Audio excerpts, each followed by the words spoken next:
Hello Wildlanders!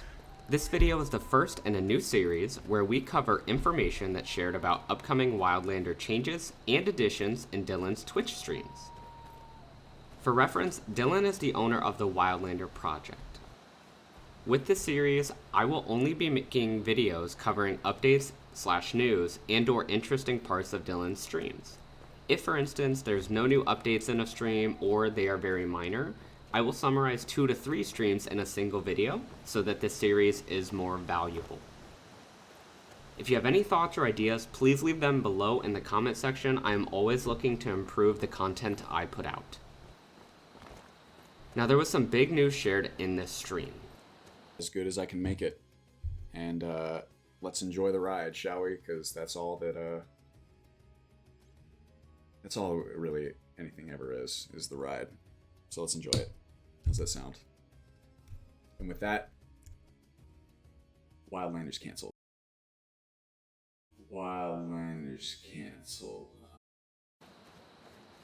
Just kidding, this was in fact a joke, and the announcement is actually that by the end of January, we should have mod customization support. As it stands currently, if you are modding the game, you would not be able to get any assistance with setup, compatibility, bugs, etc. The reason this hasn't been supported thus far is that the team wanted to focus on removing the bugs currently within the game, as well as polishing the current experience as much as possible. In the last year, the team has resolved over 750 bugs, which has drastically improved the stability of the mod pack. With this transition to mod customization support, the team will add a new Discord channel where we can ask for assistance as we encounter different blockers. Something to keep in mind as this becomes supported is that when you customize the mod list, you will be voiding warranty, so to speak. What this means is as you mod Wildlander, there is a chance that these changes will cause additional errors or bugs that the dev team cannot guarantee there will be a workaround for. While I will definitely be modifying my own list, this is something to keep in mind as we will likely experience different issues not present in the more stable official Wildlander version. The good news about this is that as more adventurers modify their own lists, the amount of fixes and workarounds for common issues should grow, which will help counteract this problem. Another benefit this provides for the dev team is that as these mods are added and the corresponding bugs fixed, it serves as a testing ground for the team so that if they want to incorporate a mod into the mod list, we as a community help work through the kinks before they even get started. Hopefully this helps speed up their own quality assurance process. The team is also working on the roadmap outlining what will come out in the next versions. The roadmap will be user-friendly so that we can easily identify what changes can be expected. The other benefit is for the developers, as this will help them limit their scope so that they can focus primarily on specific changes to be made instead of getting lost in the weeds. This also gives us the ability to give feedback on the outline as well as what has changed, so that if for some reason as a community we feel the change to be more of a negative addition than a positive one, the team can adjust accordingly sooner as opposed to them putting a lot of time into a change before realizing it isn't going to be positively received.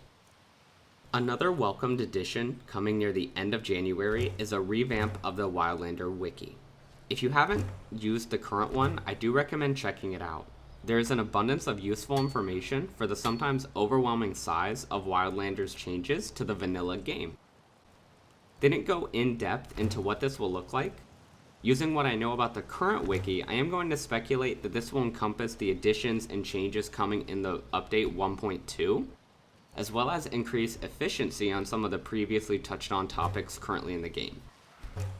Because we don't know too much, I don't want to speculate any further than this, so I'm going to leave it here. The Wildlander mod pack has made some amazing progress in 2022, reaching 50,000 total downloads, with 31,000 coming from different people. What this means is that there were 31,000 new players who checked out Wildlander, which is a crazy amount considering how young the mod pack currently is.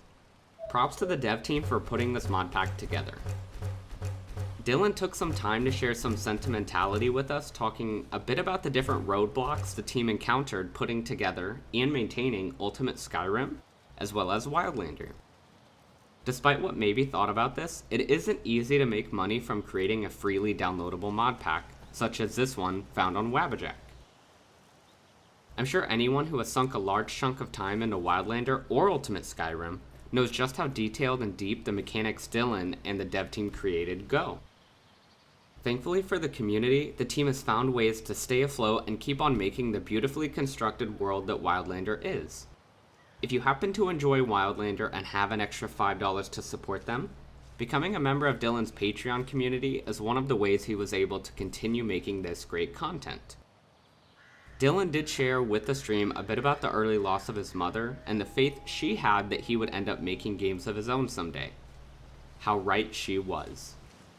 This was the bulk of the stream's update information, and I hope you enjoyed the video. If you did, leave a like, comment, and subscribe. Stay safe, Wildlanders.